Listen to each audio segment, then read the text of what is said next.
하나님의 말씀은 신명기 32장 52절 함께 봉독하겠습니다.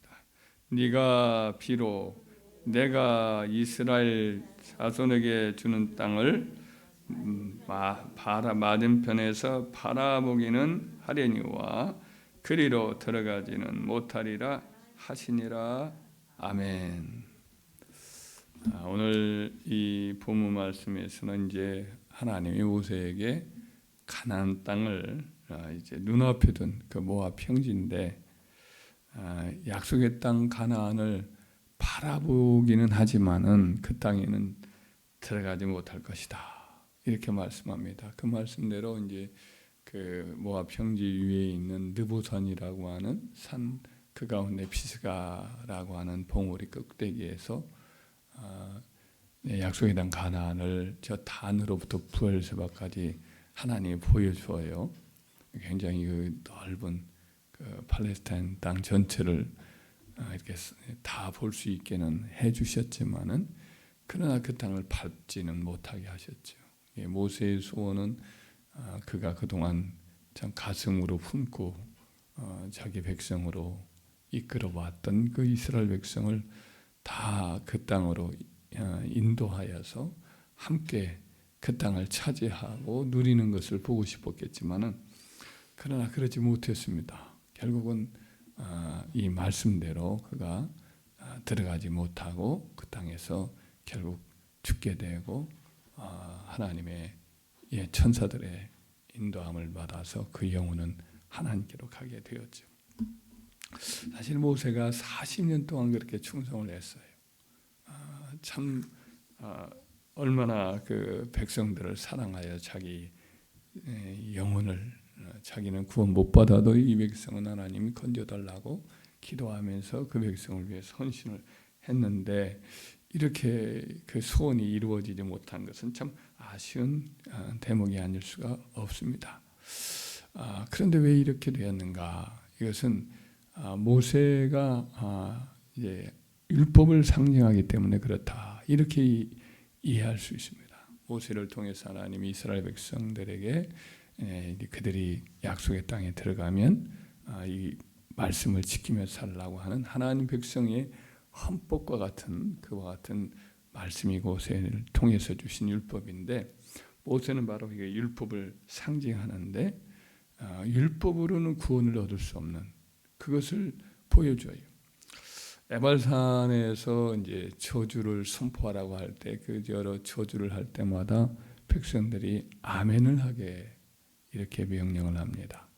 그런데 그 마지막에는 꼭 이렇게 하라고 말씀합니다. 이 율법의 말씀을 실행하지 아니하는 자는 저주를 받을 것이라 할 것이요 모든 백성은 아멘할지니라 이렇게 말씀을 하라고 모세에게 이렇게 전해 주었거든요. 이 모든 말씀을 지키지 아니하면 저주를 받는다. 사도 바울도 이 말씀을 인용을 하면서 갈라디아서 3장 10절에 무릇 율법 행위에 속한 자들은 저주 아래에 있나니 기록된 바 누구든지 율법책에 기록된 대로 모든 일을 항상 행하지 아니하는 자는 저주 아래에 있는 자라 하였습니다. 구약에 있는 율법의 모든 규례들을 항상 행하지 않으면 그 사람 어디에 있다고요? 저주 아래에 있다는 거예요. 율법의 저주에 묶여버리는 거죠. 모세를 단적인 예로 들면 모세는 얼마나 충성스러웠는지 몰라요. 얼마나 헌신적이었는지 몰라요. 근데 딱 한 번 그가 백성들이 그냥 목마르다고 그렇게 원망불평을 하니까 이분이 이제 참다 폭발을 한 것입니다. 그래가지고 반석을 명하여 물을 내라 했는데 반석을 백성들을 다 이끌고 와서 두 번이나 이제 치면서 이 패역한 족속아 내가 너희를 위하여 물을 내려 하면서 역정을 크게 내지요. 이 한 번의 실수지요. 한 번의 과한 분노를 터뜨려서 하나님의 자비로우심과 거룩하심을 대변하지 못했지요. 바로 이 한 번의 실수로 잘못으로 백성들과 함께 약속의 땅에 들어가는 그 은총을 빼앗겨 버리지요. 물론 모세가 구원받지 못한 게 아니고 구원받은 것은 우리가 다 아는 바지만은, 그러나 이 사건이 보여주는 것, 약속의 땅에 들어가지 못한 것은 이것이 하나의 사건으로서 예표예요. 구약의 여러 일들이 다 그리스도를 상징하는 일들인데, 한 인물이나 뭐 절기나 또는 어떤 사건도 그리스도를 이제 구원 사건과 관련된 그것을 예표하는 하나의 그림자와 같은 그런 의미가 있습니다. 바로 이 사건도 마찬가지죠.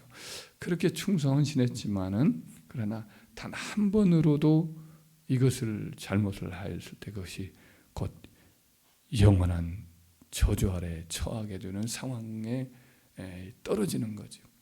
그래서 이것은 바로 구약의 율법은 그 어떤 사람도 율법 아래에서 율법을 지킴으로 구원받을 자가 없다. 모세 같은 분도 불가능하다라는 것을 보여주는 사건이지요.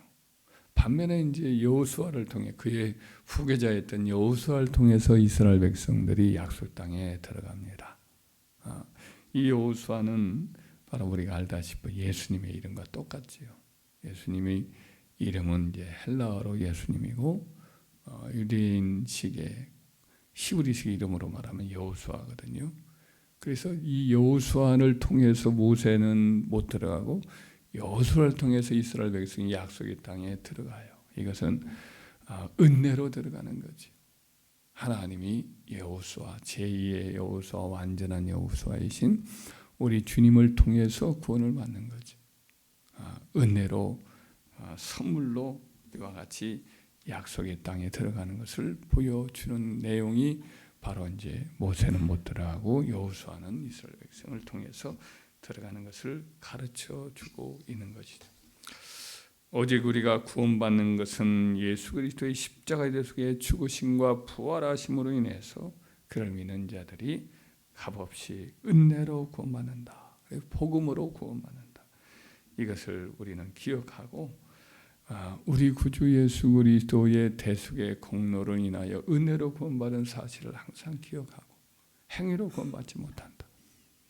아무리 애써도 힘써도 안 된다. 다만 우리 주 예수께서 친히 단 한 분으로서 하나님의 그 율법의 모든 요구를 다 충족하시고 또 우리의 모든 저주를 그분이 대신 담당하시고, 그래서 우리는 은혜로 선물로 믿음으로만 구원받는다는 사실을 기억하시고 우리를 대신하여 그 애로운 길, 하나님 앞에 죽기까지 충성하신 그 길 끝까지 걸어가신 우리 주님을 찬양하며 사랑하길 바랍니다.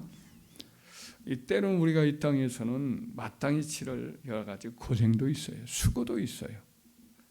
시험과의 싸움도 있어요. 그럴지라도 그것과 맞서 싸우는 것, 이기는 것, 견디는 것은 이건 구원을 위한 싸움은 아닙니다.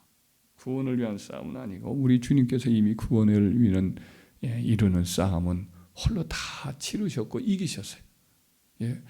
우리에게 남겨진 고난은 이 땅에서 온전케 하시려고, 그리고 우리의 구원을 방해하려고 하는 사탄과 그리고 우리 안에 있는 타락의 본성과 또 여러 환경적인 저주의 공격, 이것과 맞서서 우리가 싸워나가지만 이것이 우리를 싸우는 이것이 우리의 구원을 위한 것은 결코 아닌데, 이것은 우리의 상급이요 우리에게 온전케 하시려고 허락하신 싸움이다.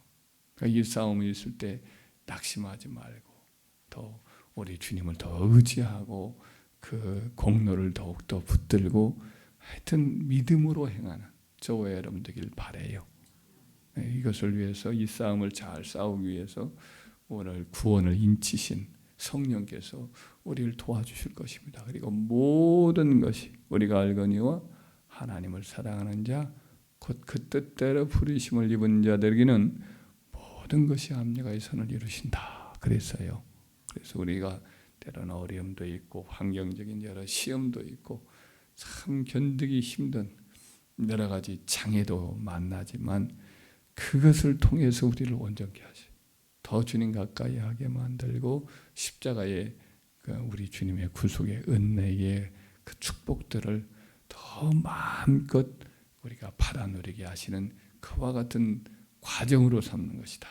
기억하시고 오늘도 율법으로 구원받는 게 아니고 행위로 구원받는 게 아니고 은혜로 선물로 구원을 주신 이 예수 그리스도의 복음을 더욱더 붙들고 그 복음의 능력 안에서 자유마음을 누리면서 힘써 성령으로 충만해서 살아가는 저와 여러분들 주의 이름으로 축원합니다.